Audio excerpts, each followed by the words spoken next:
Hi, Huskies, and welcome to part 3, which is the final part of The Fisherman and His Wife. So, as we know, trouble is brewing. That means that all of the things that have been happening beforehand are leading up to the climax of the play. Okay, so what has happened is he has had to go, the fisherman, back to Flounder, who is the enchanted prince, the fish, to say that his wife, who is king, now wants to be emperor. And remember, emperor rules all of the land. That's even above the king. Okay? All right, narrator 2.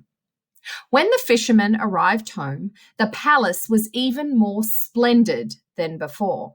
His wife was wearing a high crown covered with diamonds and emeralds upon her head.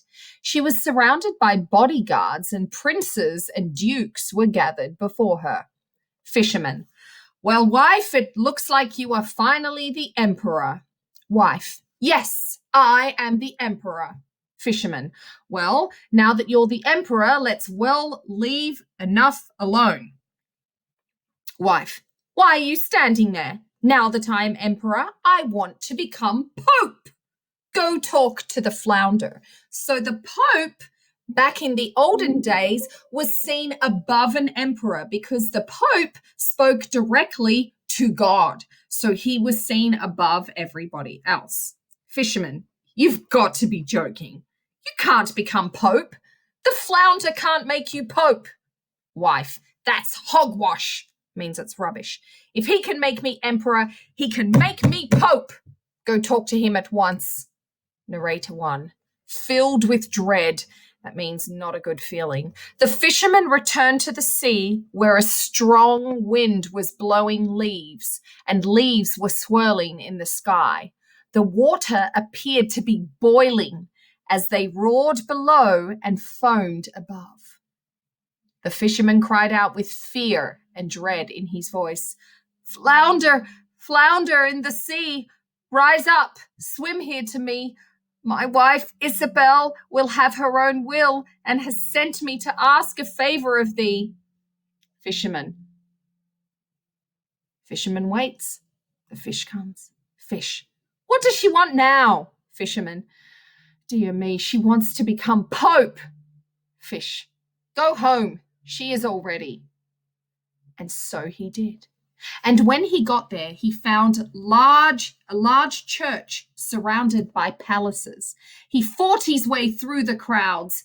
Inside, the magnificent church was lit by thousands of candles, and his wife was clad in robes of spun gold. Fisherman. So, wife, now you are pope. Wife. Yes, I am the pope. Fisherman. You had better be satisfied now that you are pope. There really is nothing beyond that. Wife. We'll see about that. They both went to bed, but she still wasn't happy. The fisherman fell into a deep, sound sleep, but she tossed and turned all night, thinking about what else she could become. The next morning, the sun shone its bright light in through the window, and she had an idea. Husband, wake up! I want to be God, said the wife. Narrator 2. This startled the fisherman awake, and he fell out of bed. What? If I can't make the sun and moon rise, but have to watch them rise and set, I won't be able to stand it. I won't have a moment's peace. Fisherman. Wife. The Flounder can't do that. He may be able to make you emperor and pope, but he certainly can't do that. I'm begging you to be happy staying the pope. Narrator 1. At that, she flew into a rage, and her hair flew wildly about her. She screamed at the fisherman and gave him a swift kick. Wife. Will you just get going? I'm not going to stand for this any longer. I've had it. The fisherman pulled on his trousers and ran off like a madman.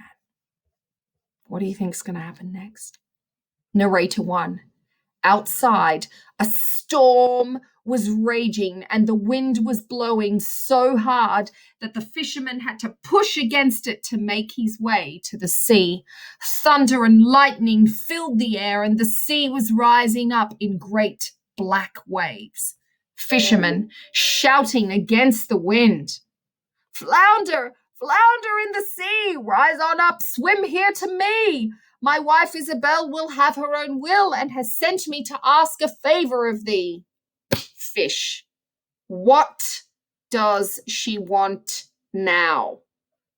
Fisherman, dear me, now she wants to be God. Fish, go back home. She's sitting in her pigsty again. Narrator 2. And that is where they live to this very day. Curtain, the end. So, a lot of things to talk about here.